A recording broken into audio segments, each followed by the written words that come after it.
शांति। बीते हुए कल की मुरली, ज्ञान मुरली सभी ने सुनी।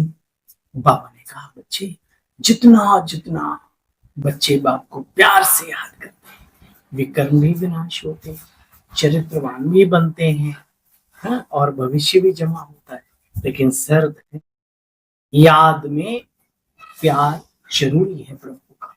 और जहां प्यार ही नहीं, वो याद भी सूखी हो जाती है। प्रैक्टिस थोड़ी है, प्रैक्टिस तो ऑटोमेटिकली हो जाती है, जिसमें लगन, जिस कार्य से, जिस व्यक्ति से, जिस वस्तु से, जिस लक्ष्य से मनुष्य को प्यार हो जाता है, प्रैक्टिस अपने आप होने लगती है। ऐसा है ना, तो फिर मोहब्बत से चलती है दुनिया। बाबा को प्यार करना सीखो। आज बाबा हमें क्या सुना रहे हैं, सो हम सुनेंगे 5 अक्टूबर 2024 के महावाक्यों का सार है। मीठे बच्चे, बाबा आया हुआ है, तुम दुखों से दुखधाम, मीठे बच्चे, बाबा आया हुआ है, तुम बच्चों से दुखधाम का संन्यास कर, यही है बेहद का संन्यास।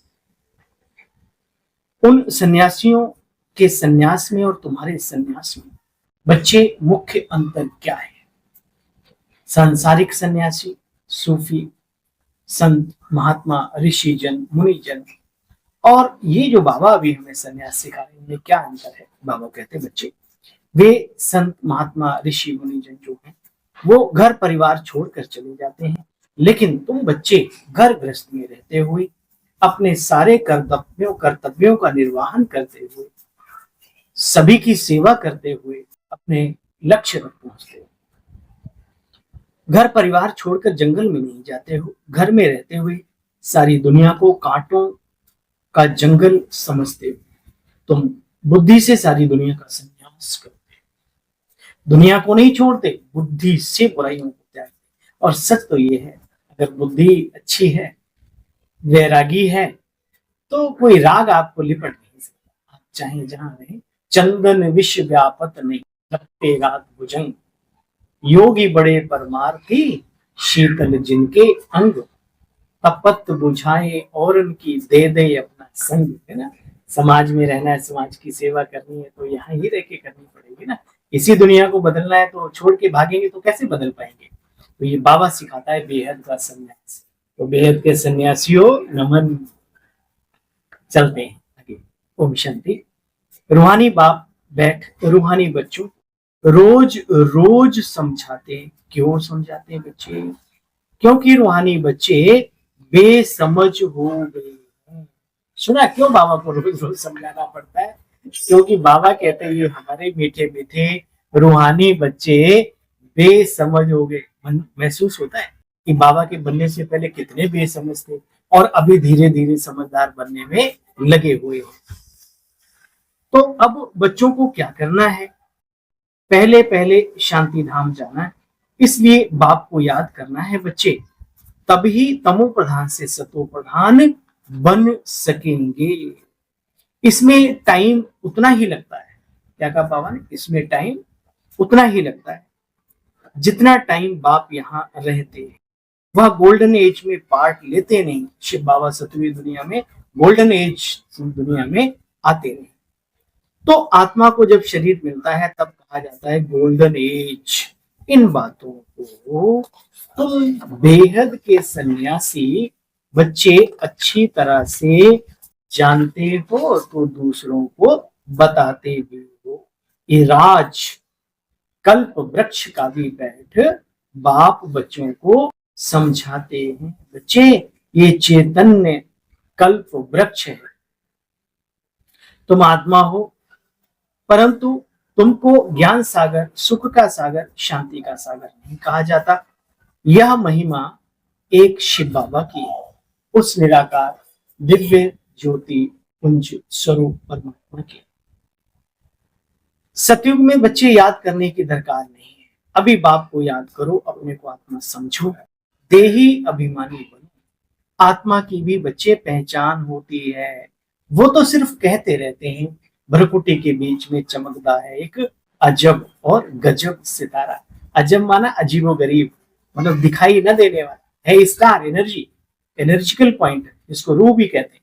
लेकिन गजब ये है, ताकत इतनी है इस सितारे में कि पूछो मत।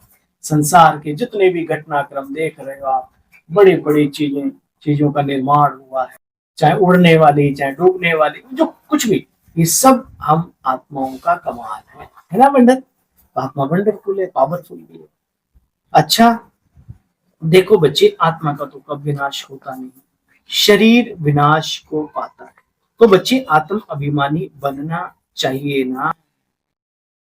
जहां बेहद का बाप आता है वो ठहरा बेहद का सबसे बड़ा तीर्थ। अब बाबा किधर इशारा दे रहे हैं? माउंट आबू, जिस भारत भूमि पर भगवान और विशेषकर आबू में, तो ये वैसे तो पूरा ही तीर्थ है और होने वाला विश्व गुरु कहलाए, पूरे विश्व। लेकिन माउंट आबू तो फिर प्रॉपर जगह होगी ना। बाबा कहते बच्चे, सर्व की सदगति करने के लिए बाप को यहाँ आना पड़ता है, इसलिए भारत ही ऊंच से ऊंच देश, भारत को माता। मूल बात बाप समझाते बच्चे, याद की यात्रा में रहो। गीता में भी है ना अक्षर, मन मनाभव मध्या जीव। मन मनाओ, मन ही मन ईश्वर को याद करो। ब्रह्मा विष्णु महेश, जो बीच में मध्य में जो विष्णु है, तो बाबा कहते मुझे याद करो और विष्णु समान गुणधारी, नारायण के जैसे गुणधारी शक्तिधारी स्वमानधारी बनो। दिव्यता को धारण करने वाली आत्मा बनो। देखो बच्चे, मनुष्य तो कुछ भी समझते नहीं। आजकल बुद्धि ऐसी हो गई है बिल्कुल जैसे कि जानवर। जानवर फिर भी सिखा लिए जाते हैं, मनुष्यों को सिखाना समझाना बड़ी टेढ़ी की हो गई आजकल। बाप समझाते बच्चे ये सृष्टि चक्र कैसे फिरता है। सो तुम बच्चे जानते हो, मनुष्य सृष्टि रूपी झाड़ छोटे से बड़ा, धीरे धीरे बड़ा कैसे होता रहता है। मुख्य बात बच्चे बाप इशारा करते हैं, गृहस्थ व्यवहार में रहते मामे कम याद करो। 8 घंटा याद में रहने का अभ्यास करो। अब बैठ के तो नहीं कर सकते जिनको कार्य व्यवहार है। हाँ, जिनके पास कार्य नहीं है, जिन्हें रोटी बनानी नहीं, कपड़े धोने नहीं, बहुत बढ़िया वायुमंडल है, कोई मन में टेंशन नहीं और समय भी बहुत है, तो वो सुबह से शाम तक 4 घंटे सुबह लगा लें, 4 घंटे शाम, तो कर सकते हैं बैठ के भी, और करना चाहिए अगर बाबा ने आपको फ्री रखा। लेकिन वो लोग जो सुबह से शाम तक 12 घंटे ड्यूटी करते हैं, उसके बाद फिर बनाते हैं, खाते हैं और फिर अगले दिन की तैयारी करते हैं, तो ऐसी आत्माओं के लिए बाबा कहते हैं बच्चे अपने चलते फिरते उठते बैठते खाते पीते, ये बाबा निरंतर बुद्धि में चलता रहे, ये तरीका है। याद करते करते आखिरी पवित्र बन जाएंगे, नहीं तो सजाएं खानी पड़ेंगी। सेंसिबल बन 100% सुख पाने के लायक बनना चाहिए। बाप ने समझाया है, क्रिश्चियन डिनाइस्टी का श्री कृष्ण डिनाइस्टी से बड़ा गहरा कनेक्शन है। राशि भी दोनों की एक ही है और कनेक्शन भी बहुत अच्छा है। तो बाबा कहते बच्चे, डिनाइस्टी एक ही है। अच्छा, मीठे मीठे स्किल्ड बच्चों प्रति माता पिता बाप दादा का याद प्यार, गुड मॉर्निंग।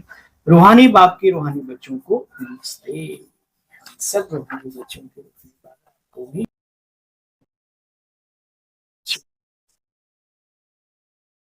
तो धारणा का सार, स्कॉलरशिप लेने के लिए गृहस्थ व्यवहार में रहते कम से कम 8 घंटा बाप को याद करने का बच्चे अभ्यास जरूर करो। याद के अभ्यास से ही पाप कटेंगे और गोल्डन एज तक भी मिलेगा। इस दुख धाम से बेहद का वैराग्य करना है बच्चे। अपने असली धाम यानी परम धाम और सुख धाम को याद करें। देह अभिमान में आकर बच्चे कभी किसी को दुख जीवन। वरदान है आज का, कर्मों के हिसाब किताब को समझकर अपनी अचल स्थिति बनाने वाले सहज योगी भव।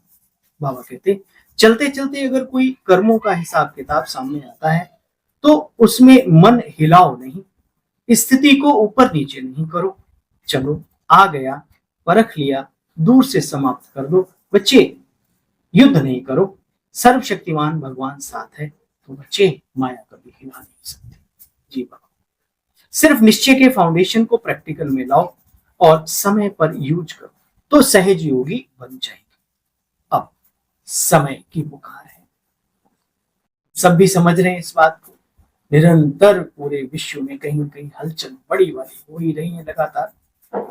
समय की पुकार है, बच्चे निरंतर योगी बनो, युद्ध करने वाले योद्धे नहीं। जी, स्लोगन है, डबल लाइट रहना है तो अपनी सर्व कमजोरियों का बोझ भी बाप के हवाले करो, विशेषताओं की गठरी भी, जिससे अहंकार ना आए, और अपनी सर्व कमजोरियों को भी बाबा के हवाले कर दो। बाबा आप आए हो इनको मिटाने, आप इन कमजोरियों को नष्ट करके हमें बलवान बनाओ, शक्तिशाली बनाओ, कर दो अपने आप को क्योंकि बाबा आए हैं हम सब बच्चों को से ले जाने। अच्छा भी कल्पना होते हैं कि मधुर मुरली का साथ, अव्यक्त मुरली का साथ। तब तक के लिए नमस्कार।